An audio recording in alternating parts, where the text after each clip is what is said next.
This is WWE superstar Drew McIntyre, and you're listening to the WWE Podcast. The champ is the one that everybody wants, me. Becky Lynch is going to WrestleMania. Claymore! Austin 316 says I just whipped your ass. This is my iron. You're going to acknowledge me. Welcome to the Week in Review. It is Sunday, March 24th, 2024. I hope all of you are doing well as we are closing in on WrestleMania, which is, my God, less than 2 weeks away. A week and 6 days. WrestleMania 40 will be here, and it's just mind-boggling how quickly it comes and goes and how quickly the days go, but it's nearly upon us as WWE has a couple of shows left. Couple SmackDowns, couple Raws, and that's it. To tie things up, get things to a boiling point, get us excited, throw maybe some surprises our way. We'll have to see how quickly they can do that. And obviously, we still have the six-pack challenge that has not yet been fully fleshed out. So we'll find out who those remaining teams are in the next week or so. So if you're interested in that match, which should be an absolute car crash of a match. One that, I don't mean that in a disrespectful way. I mean it in the way that I think a lot of us are looking forward to just the pure destruction of that match. The moments of that match. Hopefully no one gets injured during that match. But there's a lot of time right now being dedicated to those qualifiers and to tag team wrestling. Now this week we did get a Dominic Mysterio and possible Rey Mysterio rematch for WrestleMania. We'll see if that pans out. As Rey Mysterio took on Santos Escobar. We'll talk about that. We'll talk about the Cody Rhodes and Roman Reigns a little bit, although I'm not sure how much there is to really break down here, but we'll talk about that. And, of course, get ready for a Monday Night Raw that has, I think Adam Pearce announced a few singles matches, and The Rock, or rather CM Punk, is appearing in Chicago this week. The Rock is appearing in Brooklyn for the final Raw before WrestleMania, and that should be a heck of a show.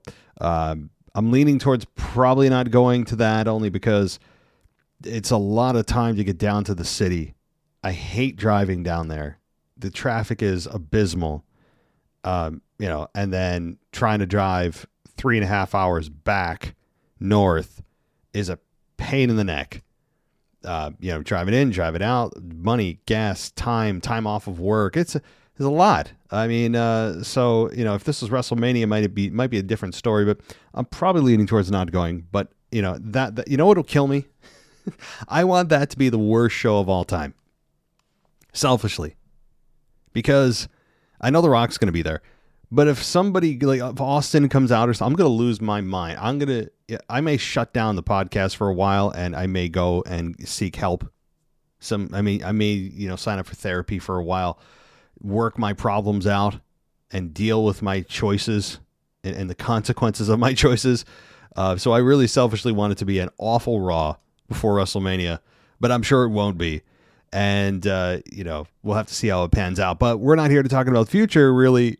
We're here to talk about what's already happened this week, and before we get there, we're going to give a shout-out to some new patrons. Even if you're a free patron, we'll give you a shout-out. This is our Marcella Tressa. Thank you for becoming a member. Ryan Dalmise. I'll just say Ryan. You just became a member of our NXT level. I appreciate it.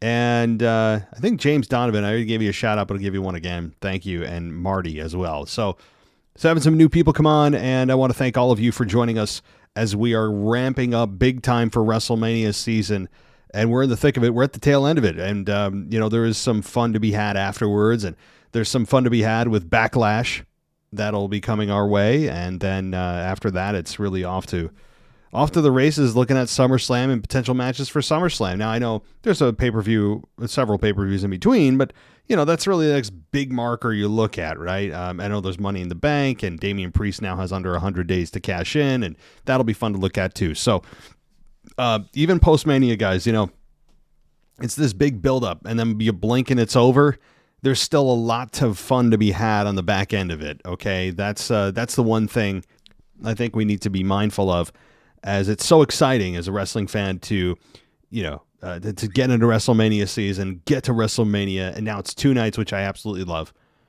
And then you get past Mania after the Raw after WrestleMania, and you go, oh, well, okay, now what do we do? And it feels like you're kind of lost in the wilderness, and Christmas is over, and you have that kind of depressed feeling. Well, this year might be different with all the talent, with all the great storylines going on, with pay-per-views that are exceeding expectations under the Triple H regime. I don't think they're going to show all of their hand at WrestleMania. Okay, so typically where Vince, under the Vince regime, the last few years of his regime anyway, it was get to WrestleMania and then take the next night off. And the last couple of Raws after WrestleMania have not been good or memorable. And it seems like they didn't have a plan after certain teams won or lost. They just didn't do anything with them. Singles, I mean, you look at what they did with, who was it? Kevin Owens and Sami Zayn. They didn't have a plan with them after they won the tag team titles. It didn't seem like they did anyway.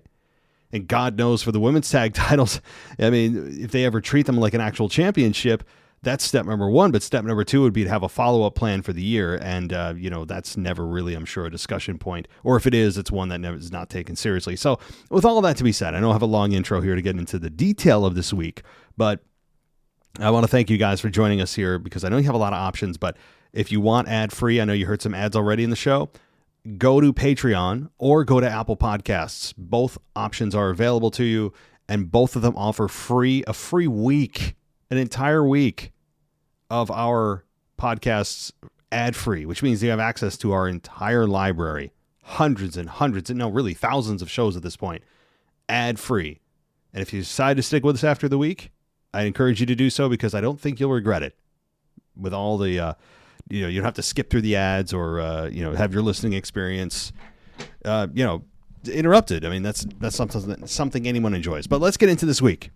Let's talk about it. So let's talk about SmackDown, which emanated from, I'll get the city correct here, Milwaukee, Wisconsin. For some reason, I thought it was Minneapolis, Minneapolis, both M's. Anyway, both in the Midwest.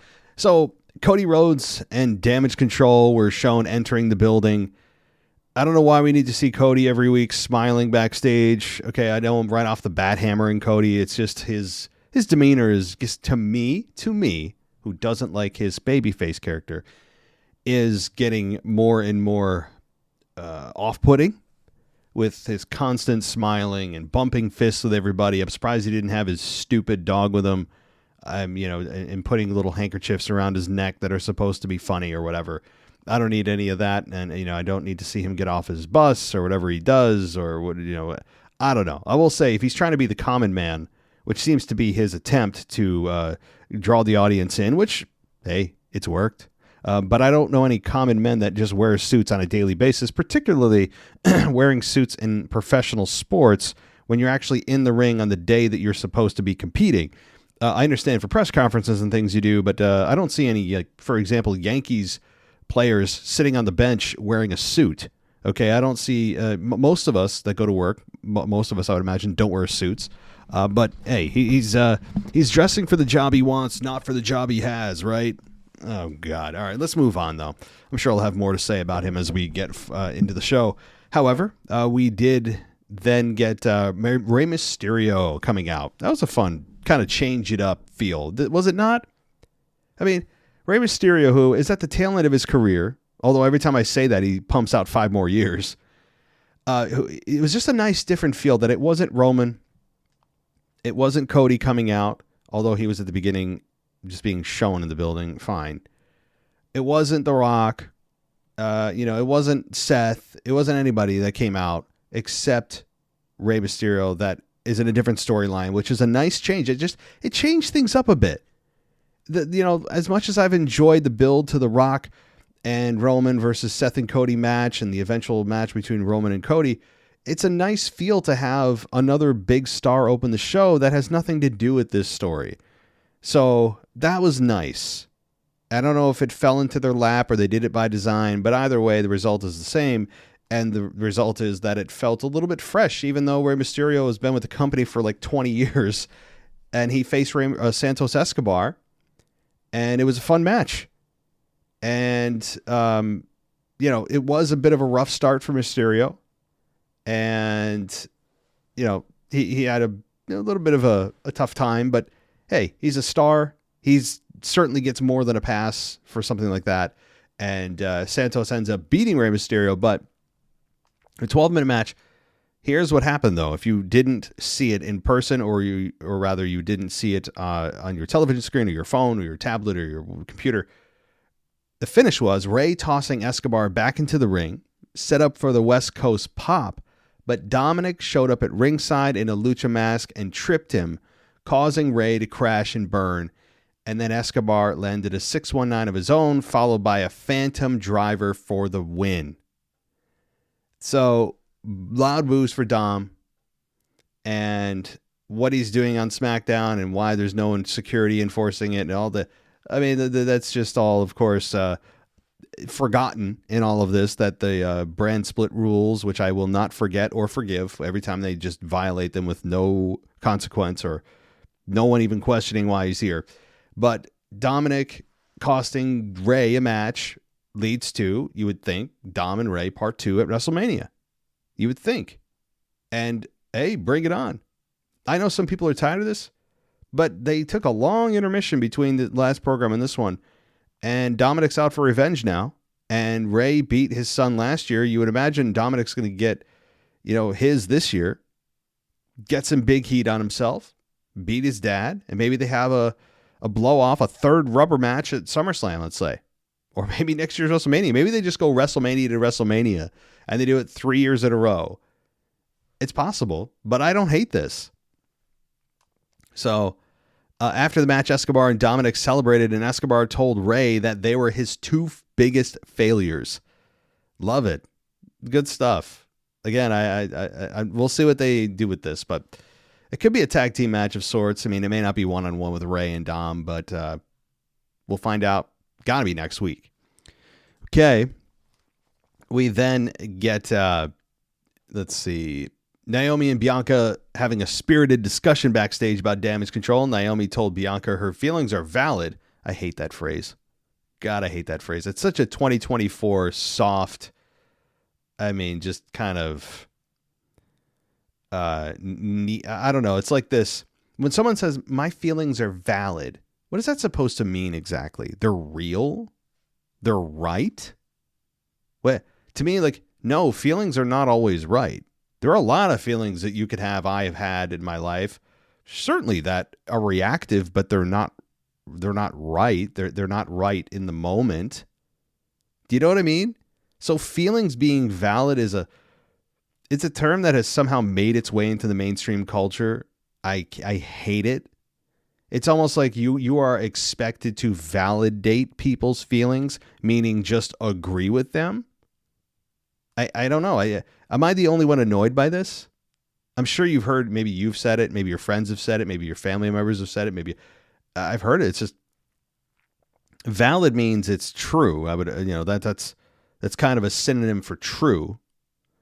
And no, feelings are not always true. In fact, feelings are one of the things that constantly change. So, and again, feelings can be wrong in the moment, and you look back and go, man, I was so angry about that. I wish I wasn't angry about it, or I wish I wasn't sad, or I wish I hadn't reacted that way. So feelings are actually one of the few things that aren't valid as part of being a human being. So I know I'm going on this tangent, but I've seen this so much lately. I just had to comment on it. It's annoying as hell. Anyway, I'll leave it there.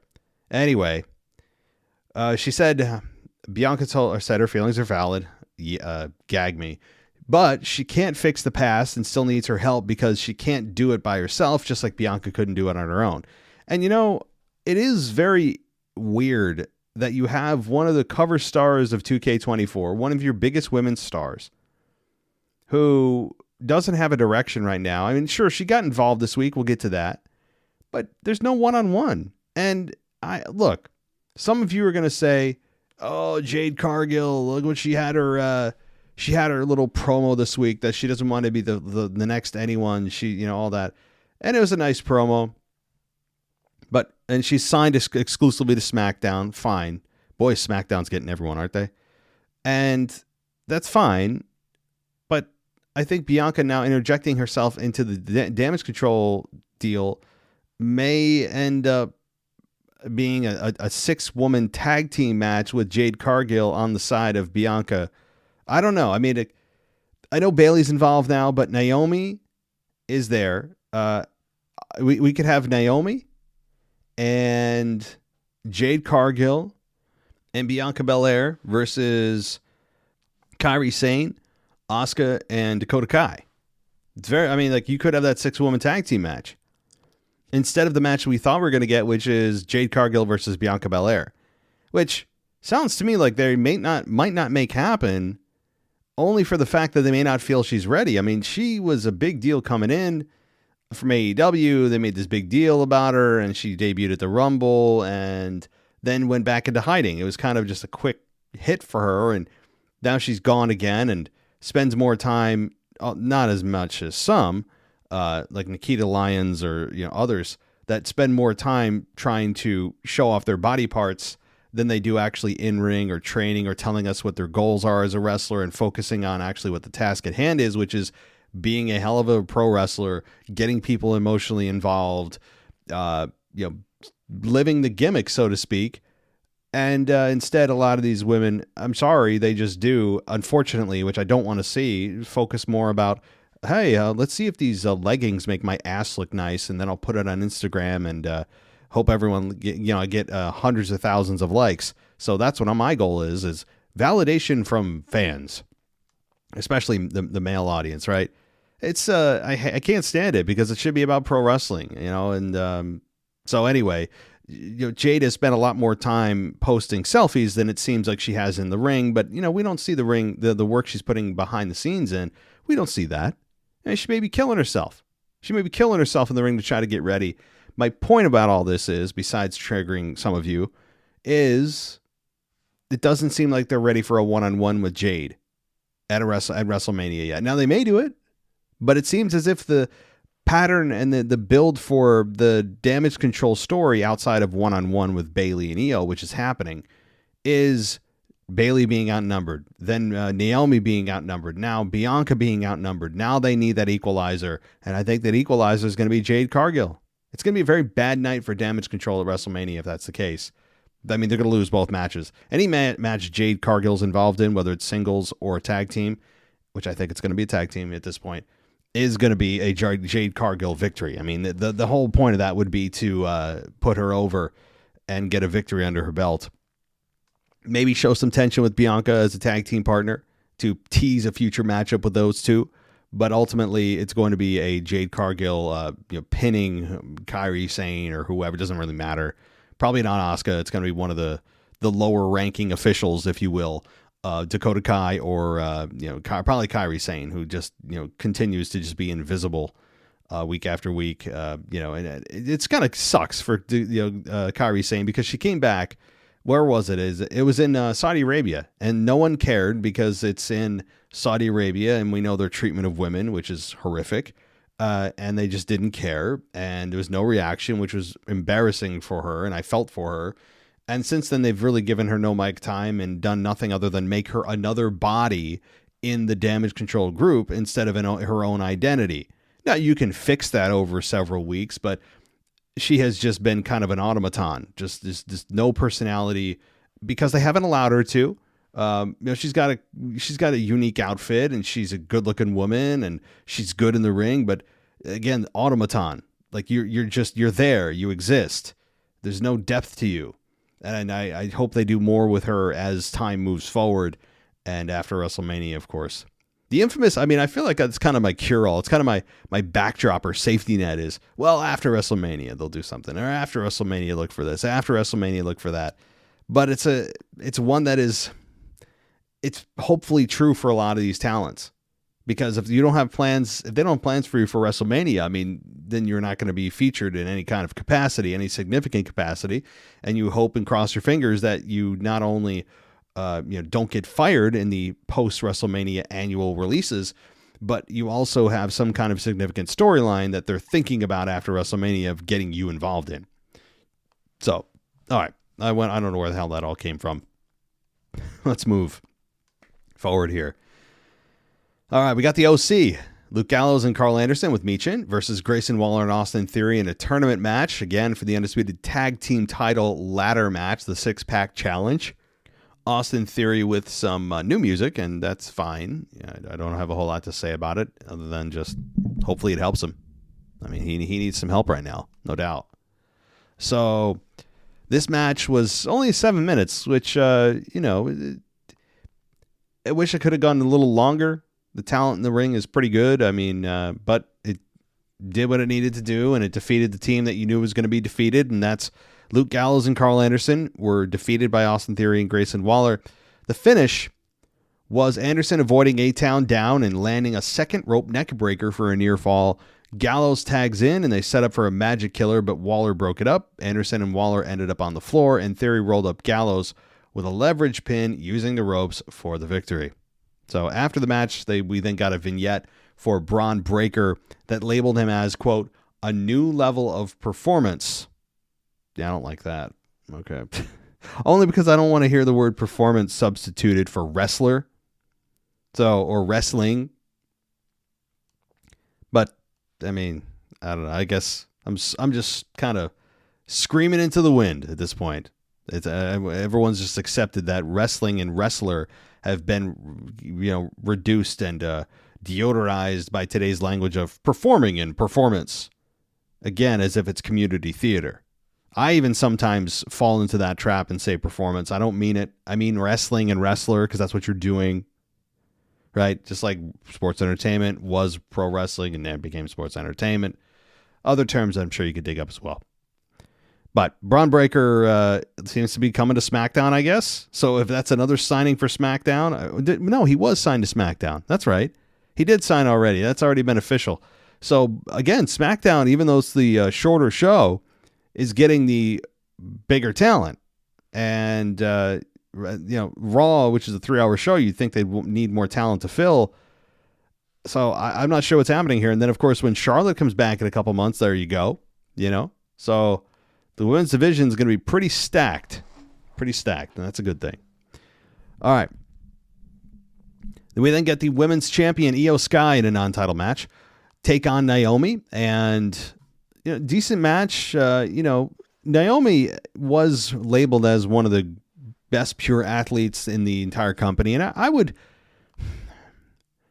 would concur with that on the flexibility scale. Naomi doesn't work super quick. She does work in a bit of a slow motion. She's sometimes clunky, but I can't fault her on that. I mean, it happens to everybody. I think where Naomi really falters, it's not physically. I would concur that she is one of the best athletes in the women's division that they have. I don't know about overall. She certainly is flexible and loves doing her splits, and it is impressive. But I think where she's faulting is really something that's not of her own doing, and that is the women's or the creative in WWE just never seeming to get behind her or never seemingly have a plan for her. I mean, you saw when she came back, debut at the Rumble, great, big pop.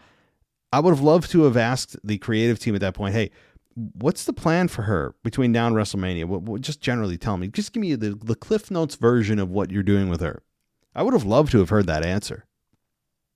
It probably would have been some political answer of, well, we're working through it, and it's something it's on our plate. Our plates are pretty full right now, but we'll find a slot for her that's significant at WrestleMania. Some kind of jargon like that, because that's exactly what we're seeing right now. Now, to be fair, it seems as if they are formulating a tag team match with her involved. But up until this point, it has been kind of, what are you doing? What did they do between January and now, like the last 8 weeks? It's been a big kind of flop for her, and I feel for her. But, hey, if all's well that ends well, then I have nothing to say here. But I feel like I've been a bit worried about Naomi over the last several weeks and months since she returned from her 18-month hiatus. that, they're not really doing jack with her. And she barely got any time to talk. And now she's been backstage talking, trying to convince Bianca Belair. And that's been nice. It's just been kind of concerning. Like, my point is they sometimes do stuff. It's one of the Vince McMahon hangovers. They do stuff, and then there's just seemingly no follow-up. And the momentum goes out the window. So, again, at least she's in something somewhat significant here. And she did, unfortunately, though, lose this match to Iyo Sky. However, she should have. Iyo Sky's the champion. You have Bayley the contender. You want your champion to look strong. So she did lose to Naomi, or Naomi lost to Iyo Sky, and there's really that I have no fault in. I'm not going to point fingers at that. Makes sense booking wise. But the finish was Damage Control made their presence felt, knocked Naomi from the top rope, and Iyo followed up with an over the moonsault for the win. A lot of moonsaults used as finishers. Tiffany Stratton has her finish as the moonsault too, right? I love hers actually even more. Tiffany Stratton, though, did get a jab in after the post-match attack on Bianca, who tried to help, and on Naomi, who got the miss in her eye. We had Tiffany Stratton backstage saying, it's a good look for you. And that's it. I mean, Tiffany Stratton, she got all her makeup on, all her gear on, just to walk by and say like 4 words. It's kind of funny. But again, it makes sense here with the booking. All right, let's move on. We got Kevin Owens and Nick Aldis talking, and he gets interrupted by Pretty Deadly, who feel they're being, mistreated and mishandled.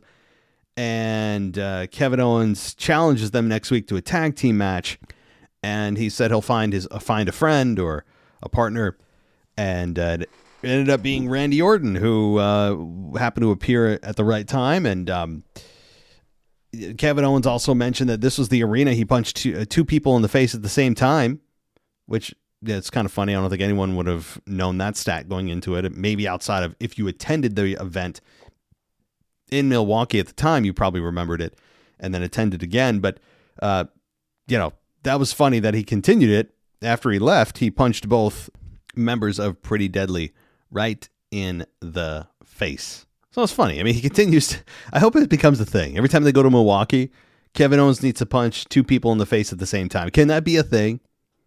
That'd be one of the little kind of joys of life. I don't know. I could see it becoming a trend, but again, you have to know that they circle around every city about every 6 months. So in 6 months, no one's going to remember it, and we're going to have to be reminded. That's fine. I just hope it becomes a thing. Okay. We then saw LA Knight showing up at AJ Styles' house and fighting him in his front yard. And we had the police show up, dash cam footage, body cam footage. It was fun. Yeah, it didn't look hokey. It looked believable. They clearly aligned themselves with the local police department and did a nice job of not making it look horrible. It was fine. LA Knight in the back of a police car, and apparently AJ Styles did not press charges. And he was released, so fine. I mean, I don't have anything bad to say about this. We've seen home attacks several times, and the most infamous that we all remember, if you were watching back then, was Triple H attacking Randy Orton in his home and throwing him through the window, throwing him through his living room window. If you guys remember that? Oh yeah, that was good stuff. I think even his wife was sitting with him at the time too. Okay, we then get the Street Profits versus the Authors of Pain, Akam and Razor. And this was another qualifier for the tag team title ladder match. Good match. Good match. I think that, this is one that you look at and go, okay, at least they brought in the Authors of Pain. They brought a little bit of spotlight back to the Final Testament, but without the leader speaking, without a direction, with just existing as this kind of mysterious dark team that has heavy hitters but no real direction. That's the problem with this. Is I see so much potential in the Final Testament with Paul Ellering, Obviously Karrion Kross, who's been hot and cold and up and down and left and right and wearing masks and not wearing masks and getting fired and being brought back and growing his hair out, not growing, cutting his hair. He's just been all over the place. But there's something there. They just won't let it grow. They just refuse to let it just breathe and give it sustained attention. That's the frustration with his character, is you see it. Oh, he's morphing into something different. Oh, okay, he's doing this. Looks interesting. It happens for like 2 weeks, and then he goes back into, disappearing from SmackDown for a month. And it's like, well, how am I supposed to get invested if I have no idea if he's going to be there week to week, or if I don't get any direction, or if he's here, there, and everywhere, gone, back? Like, what? It's so frustrating, because I don't know. I see a lot of potential there. But the end of this was the Street Profits beating AOP, which I think is a big mistake, at 8 minutes and 37 seconds to advance. So what's the plan for this team? Bringing AOP back is a big deal. And they just seemingly have nothing for them. Now, just like with every other team that's lost, maybe there's a final chance entry, but I don't think so the way the tournament's set up. So it's a bit disappointing here. Now, Ford getting, the hot tag as he always does and performing the way he does. So you see what I did there? I mean, wrestling the way he did is always a lot of fun to watch. We keep waiting for also Montez Ford to have a breakout singles career, and that has yet to happen. But this was fine from a wrestling perspective. I just don't agree with the finish. All right. Then we got Roman Reigns coming out to the ring, stood in the ring, and he said the wise man made a promise. He kept his promise to come out alone. Cody Rhodes comes out, and he said, I came out alone too. Roman called him, and he said he's a fool, he's stupid. He said he's not cut out to be champion or the face of the company because he's an idiot. A lot of kind of elementary insults here, nothing really impressive to Roman. I mean, like, seriously, a 7th grader could come up with those words. Idiot, fool, stupid. I mean, it's like 6th grade language. Sorry, Roman, it didn't hit for me. That's what you say when you've got nothing. There's no zingers, right? You've got no creative. You've got no creative insult here. It's just you resort back to middle school tactics. It wasn't good. However, Roman called out his alliance with Seth and reminded Cody he was in a bind Monday. And Roman said that Seth was nowhere to be found and recalled Seth, telling Cody he would be his shield. He reminded Seth of Cody of the Seth betrayal of the shield. And Rhodes responded, reminding Roman that the first team to beat the Shield had the last name of Rhodes. I don't know how true that is. And recalled his experience in factions was off doing stuff, while he was off doing stuff, quote unquote. Cody said while Seth may very well hate his guts, he knows that he hates Roman even more. He then, so first of all, that can't be true. From a storyline perspective, that Seth hates Cody's guts, he said that he called him his friend. And he's willing to just take his attention and put it on Cody to help Cody instead of his own title. So the fact that he says he hates his guts, I mean, there's no logic in that right now. But moving on. He pivoted to the question whether Roman could trust The Rock at WrestleMania and asked whether the tribal chief was in charge of the family or the final boss was. And Roman responded that it was old news because Cody just said the same thing to The Rock the other way around. He said Cody twists and manipulates things like a politician and asks if the crowd needs anyone to have their babies kissed since he wanted to run for governor. He said he makes promises that he never delivers on because he's number two. And he might be the greatest number 2 of all time, but he's a number 2 nonetheless. So, I mean, well, that's not true. I mean, the number 2 in the company should be Seth Rollins. He's the one who holds the belt. Maybe a number 2 that's not a champion, sure. But I like the politician statement. It's that kind of stuff that you really wonder if the wrestlers are listening to social media or podcasts like this. You really do wonder. Because it's sometimes almost too on the nose. But continuing. Cody then responded that when he talks about the all-time greats from Bruno to Flair to Hogan and Austin and Rock and Cena and Roman, okay, kids from the next generation will grow up wanting to be Roman Reigns. He has conceded that to a fact, but when it comes to the guy that beats Roman for his Universal Championship, which, guys, it's not Universal, it's the undisputed WWE Championship. Can we just stop calling it Universal? Please? Rock's been doing it for weeks. Cody did it this week. It's not the Universal Championship. Okay. Cody offered Roman a handshake, but he backed away and headed to the entryway. Cody, okay, this made Cody look like and I don't mean this because I don't like his character. It doesn't help, but you can't tell me, even if you're a Cody supporter, you want to see him beat Roman at WrestleMania. What happened to I'm not being Mr. Nice Guy anymore? Did he not say that a few weeks ago? Did he not say he's not going to be Mr. Nice Guy anymore? And he's smiling backstage and blah, blah, blah. Like this guy also screwed you last year. One of your most painful memories. You know who and what he is, and you're still willing to shake his hand? This is, I mean, even if you're a Cody fan, how are you stomaching this? Your babyface has no edge. He doesn't have a set. Does he have this innate need to be nice to everyone, even the people that are awful to him? That's not an endearing trait for pro wrestling. Now, in your life, of course, you could say, well, you need to treat people that even treat you badly. Okay, this isn't real life. This is entertainment. Okay, that doesn't make sense. You don't want to cheer on a guy that's just still playing glad handing and trying to play nice and, may the best man win with a handshake. How are you guys enjoying that if you're supporting Cody? Seriously. I don't know. That to me, are we really shaking hands still after everything that he's done to you? Come on. Oh my God, it makes Cody look like a weak. He's a Mr. Weak Sauce. I mean, I'm frustrated. I'm not a big Cody supporter, but I'm not happy the way that this made Cody look like. Makes him look like a ignorant, soft,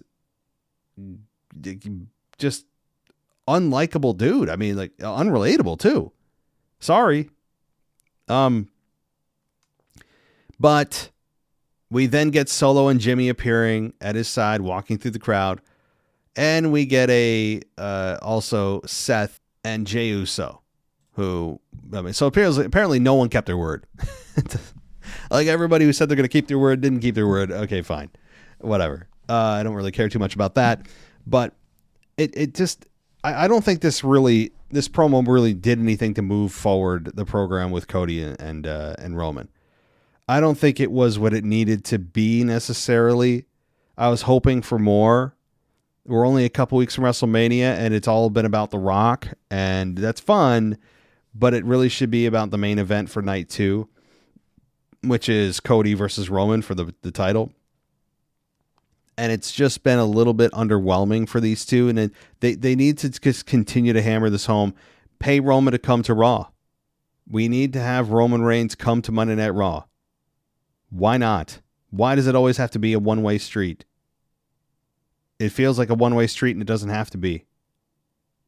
Have Roman come on to Raw and confront Cody. We need more intensity from Mr. Politician, from Mr. Bank Investor. We need more intensity. We need more of just a human element to this for him, he's always just trying to pull on the heartstrings, and he's crying, and he's my mommy and my dad. And all this stuff. Like, dude, grow a pair. You want to talk and compare yourself to all these legends? Well, you're not in the same stratosphere, dude. Fans don't gravitate towards weakness. It just made him look weak, that's all. I don't want him to look weak. Isn't that weird? I mean, I don't support his character, but I don't want him to look weak because that hurts the whole program. So, wasn't a fan. This felt like very much a promo that would lead to a bigger promo. It didn't, to me, really maximize their time together. Now there's a couple weeks left. They can do more. They can do sit-down interviews. That's what I'd recommend. Why don't, if Cody's playing so nice with Roman, why doesn't he do a sit-down interview with Michael Cole?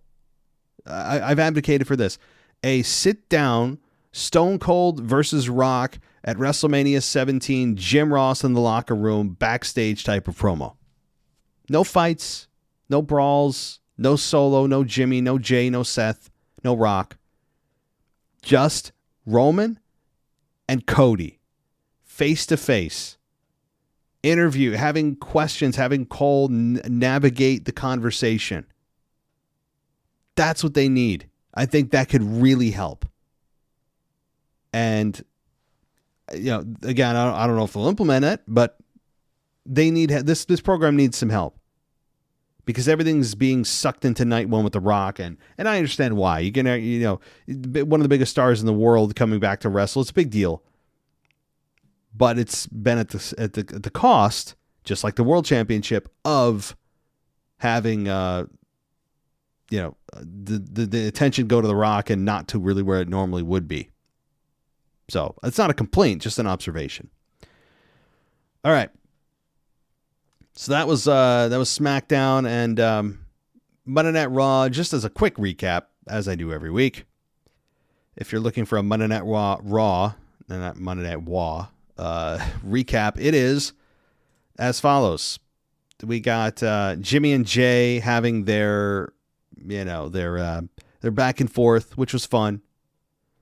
I'm still not a big fan of this program, but it's slowly getting me interested, which is good. I think even those that don't really want to see this may be slightly more interested in Jimmy Jay. So we then get, let's see here, as far as matches go, DIY versus the Creed brothers. Excellent match here. Excellent match. I mean, absolutely love this. 18 minutes and 35 seconds with DIY beating the Creed brothers. Another big disappointment for me. I really think the Creed brothers deserve to be in the tag team title match, but we'll see. So let's moving on to the next match. Candice LeRae and Indy Hartwell versus Kaden Carter and Katana Chance. Well, Candice LeRae and Indy Hartwell win in 2 minutes. I'm going to say who cares because clearly WWE doesn't.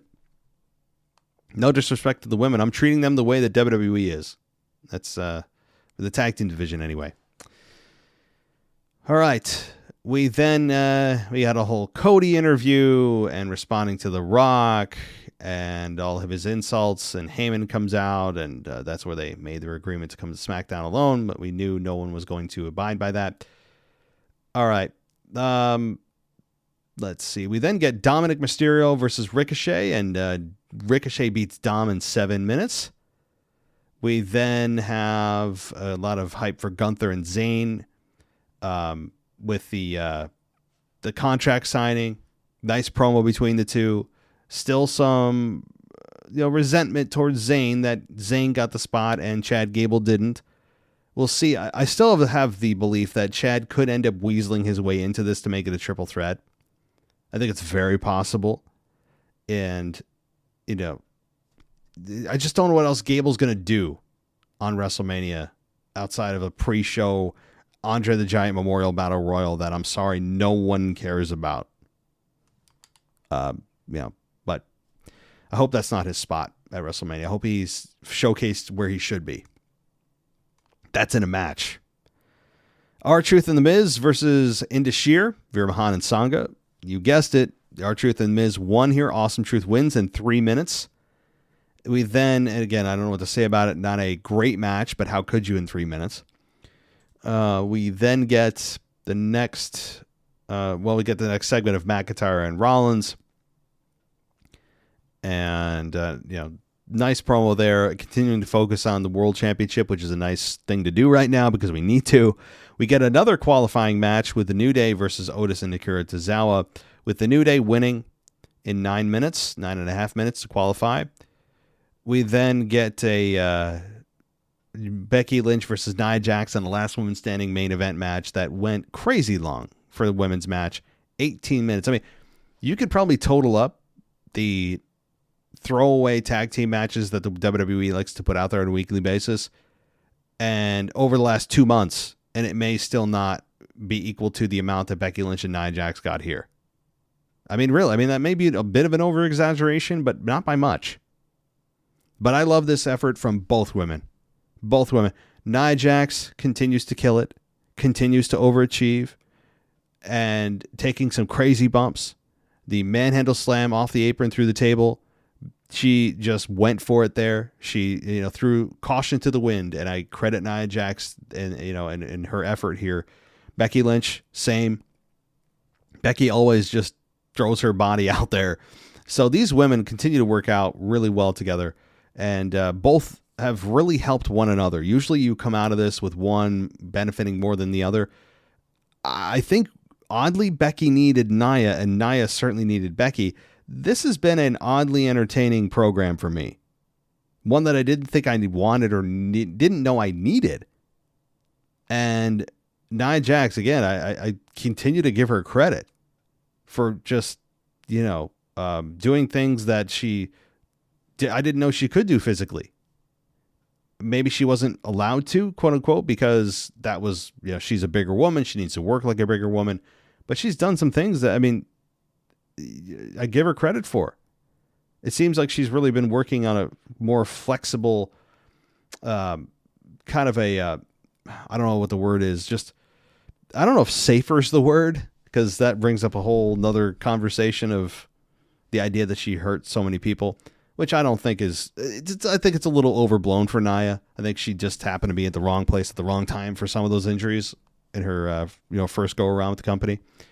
But my point about this is this was a nice match and fun way to end Raw.